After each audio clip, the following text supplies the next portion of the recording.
Today, March 14, is Equal Pay Day. What that means is it takes a woman from the beginning of the year to this day to catch up with a man, salary-wise. That's a really long time. We chose this day to launch a massive year-long study on pay equity. It's actually one of the biggest priorities in business today. With the amount of money that's spent on compensation and rewards, in some industries, it's up to 70% of the overall company expense. The economic growth declining, a very, very tight labor market, and inflation very high. How you distribute that money is extremely important. What we found out is that fair and equitable rewards are 13 times more impactful than just lavishing rewards on people. It also has a massive impact on your employees' mental health and employee experience as well. If people don't feel like they're rewarded fairly and equitably, they won't be able to do good work and they won't be healthy and well. So that's a really, really important consideration. Of course, there's also a lot of legal and compliance requirements going on here too. A lot of states, including California, where I live, just introduced pay transparency laws that force companies to disclose the salary ranges on any position that they post. And in June 2022, Google settled the biggest lawsuit in this area. It was 118 million. Of course, that's not that much money for Google, but you might think about, are we at risk too for like pay discrimination or pay inequities? So all of this is going on, and you're probably thinking about all of those considerations. Well, what we wanted to do is we studied all of this, and we set out and did a massive study of 500 companies around the globe. We studied 24 management and compensation and strategic practices and strategies. And we talked with dozens of companies around the globe to understand what's really going on. And what we discovered is pay equity. Actually, it sounds very simple when you think about it. It's equal pay for equal work. But when you dive deeper, it's very, very complex and very, very big. So let me just give you a flavor of how big this topic is.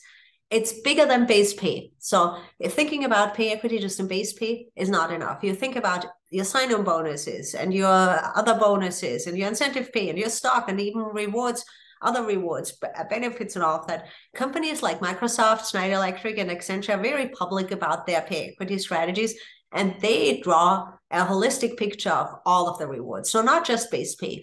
It's also bigger than a once-a-year project. If you think this is just a project that you do once a year, well, every time you make another decision, you're going to introduce potentially another pay inequity. So you can't just put it to the side and say, we just do this once a year, then we fix the problems that we discover when people are not paid equitably.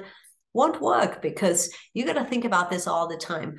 But 86% of companies, according to a study, only do this once a year. So lots and lots of room for opportunity. And if you're listening in, you're probably also one of those that at maximum do this once a year, a pay equity analysis. It's also pretty complicated from a technical perspective, so it goes beyond the technical capabilities of most companies as well.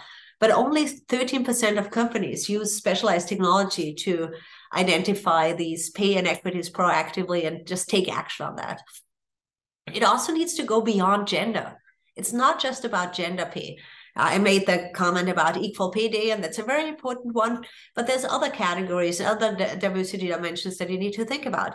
Race, ethnicity, age, socioeconomic status, maybe even like background. If somebody has an accent like me, for example, sexual orientation, any of those dimensions could impact people's pay. And if you don't isolate them, if you don't look at them, you will never understand if you have inequities. But only 16% of companies actually consider other demographics apart from race. A lot of companies think it's very important. 71% of companies actually think this is a strategic priority for them, but most don't go beyond HR and compensation. And it needs to go beyond HR and compensation projects to really infiltrate and impact your entire company. What we found out is that business ownership of pay equity is actually very, very critical to the success of it. If managers talk about it, if leaders understand it, if leaders act in an equitable way, then you have a chance to actually make progress on equity and pay equity. And that gets me to my last point. It also goes well beyond any kind of rewards. Pay is really only at the tip of the iceberg of inequities, if you want, that you introduced early on in the employee life cycle. Who do you hire? Who do you promote? What performance ratings do you give people? What performance feedback do you give people? What development opportunities do people get? Who is your succession plans? What learning, what projects, what other opportunities do people get to develop and grow their career? All of these at their core are equity considerations. So you got to think about every single business decision with an equity lens. It's really a cultural transformation. It's not just a rewards project. And this sounds very complicated. And if you think if most companies do this well, you're right. Only 5% of companies actually are excellent at this. But those that do have much better outcomes. Of course, they attract and retain the right people, and they have a lot higher diversity, and they're considered a great place to work. But they also have much higher customer satisfaction, and they grow more financially, and they have higher innovation. So it's really, really important to get better at this, not just to avoid legal issues, but to capture the significant upside for your company and for your people. And if you think this is too complicated and you don't even know how to get started because you're not nowhere where I talked about, don't fear, because we have our definitive guide that decomposes all of this and takes you from the level where you're at. If you're a level 1 company, a company that's just getting started, we can tell you and we can show you with examples how to get started on this and take it in small bites and build up the muscle to be equitable at your core.